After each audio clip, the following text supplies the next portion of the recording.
अरे क्या केजरीवाल केजरीवाल लगा रखा है बे?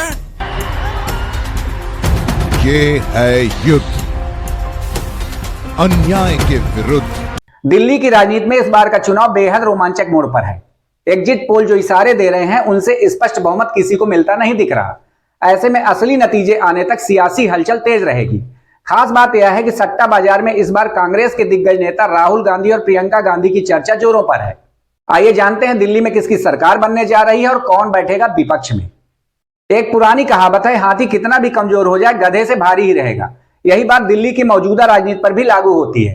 पिछले 10 वर्षों से दिल्ली में अरविंद केजरीवाल की आम आदमी पार्टी का जलवा रहा है और विपक्ष लगभग नदारद था, लेकिन इस बार स्थिति बदल रही है।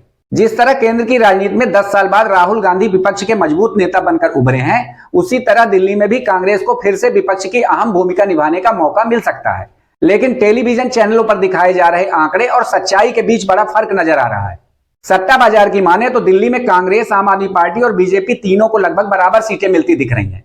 अब यह समझना जरूरी है कि यदि 2024 के लोकसभा चुनाव में बीजेपी ने दिल्ली की सभी सीटें जीती थी, तो क्या ऐसा 2019 में नहीं हुआ था? जी हां, 2019 में भी दिल्ली की सभी लोकसभा सीटों पर भाजपा विजयी हुई थी, पर विधानसभा चुनावों में औंधे मुंह गिरकर केवल 7 सीटों पर सिमट गई थी। तो फिर यह प्रोपोगंडा क्यों फैला रहे हैं कि दिल्ली की सभी लोकसभा सीटें जीतने वाली भाजपा दिल्ली में सरकार बना लेगी? जान लीजिए कि तब भी विधानसभा चुनाव में बीजेपी को कोई खास फायदा नहीं मिला था और इस बार भी नहीं मिलने वाला।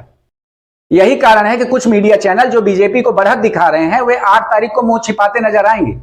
याद कीजिए, पिछले लोकसभा चुनाव में कुछ सर्वे बीजेपी को 400 से ज्यादा सीटें दे रहे थे, लेकिन इस बार वे सर्वे एजेंसियां ही गायब हैं। एक्सिस माई इंडिया वाला प्रदीप गुप्ता तो आपको याद ही होगा, वह किस तरह टीवी पर सामने आके रोया था। Kashmir, there's an election in Haryana. अरे क्या बात करते हो? अरे ये कैसे बात है?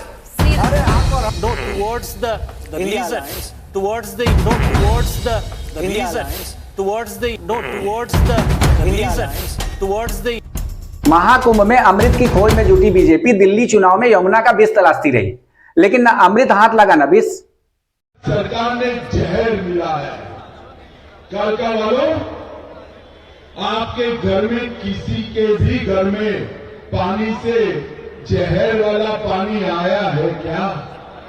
केजरीवाल जी कहते हैं कि भाजपा वालों ने दिल्ली वालों को परेशान करने के लिए हरियाणा से यमुना जी के जल में जहर मिलाया है। आप कह रहे हैं कि जहर पिया, मिलाया हुआ पानी हमने रोक दिया। एक तरफ कुंभ में भगदड़ को लेकर बीजेपी पर सवाल उठने लगे, तो दूसरी ओर कई लोगों का मानना है कि 5 फरवरी को दिल्ली के लाखों वोटर संगम में स्नान कर रहे थे। इसका सीधा मतलब यह है कि बीजेपी के लाखों समर्थक दिल्ली में वोट नहीं डाल पाए।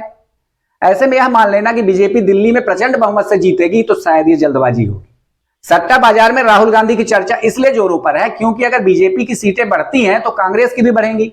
यह राजनीतिक संतुलन दर्शाता है कि अगर बीजेपी 7 सीटों से बढ़कर 17 तक पहुंचती है तो कांग्रेस भी 27 सीटों पर फतह हासिल कर सकती है।